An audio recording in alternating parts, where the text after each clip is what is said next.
পাকিস্তানের বিপক্ষে দ্বিতীয় ওয়ানডে খেলার সময় হ্যামস্ট্রিংয়ে চোটে পড়েছিলেন ওয়ানিন্দো হাসারাঙ্গা। সেই চোটের তৃতীয় ম্যাচ খেলতে পারেননি লঙ্কান তারকা স্পিনার। 3 ম্যাচের ওয়ানডে সিরিজের সবগুলো ম্যাচে হেরে পাকিস্তানের কাছে হোয়াইট ওয়াশ হয়েছে শ্রীলঙ্কা। 8ই নভেম্বর থেকে শুরু হয়েছে জিম্বাবুয়ে শ্রীলঙ্কা ও পাকিস্তানকে নিয়ে আয়োজিত ত্রিদেশীয় সিরিজ, যেখানে শ্রীলঙ্কা তাদের প্রথম ম্যাচ খেলবে 20 নভেম্বর জিম্বাবুয়ের বিপক্ষে।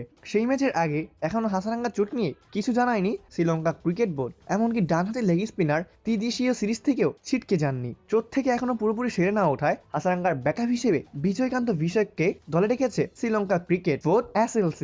কাতারের দোহায় চলমান এশিয়া কাপ রাইজিং স্টার্সে শ্রীলঙ্কা এই দলের হয়ে খেলেছিলেন তিনি। সেখান থেকে সরাসরি পাকিস্তান দলের সঙ্গে যোগ দেবেন বিজয়কান্ত।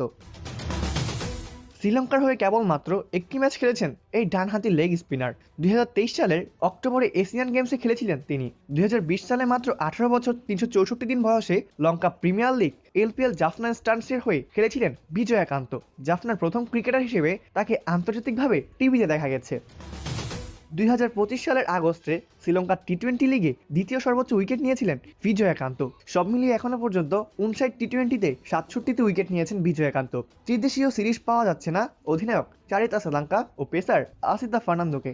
অসুস্থতার জন্য দেশে ফিরে গেছেন তারা। ত্রিদেশীয় সিরিজে শ্রীলঙ্কাকে নেতৃত্ব দেবেন দাসুন সানাকা। অপূর্ব দাস, প্লেভার্স নিউজ।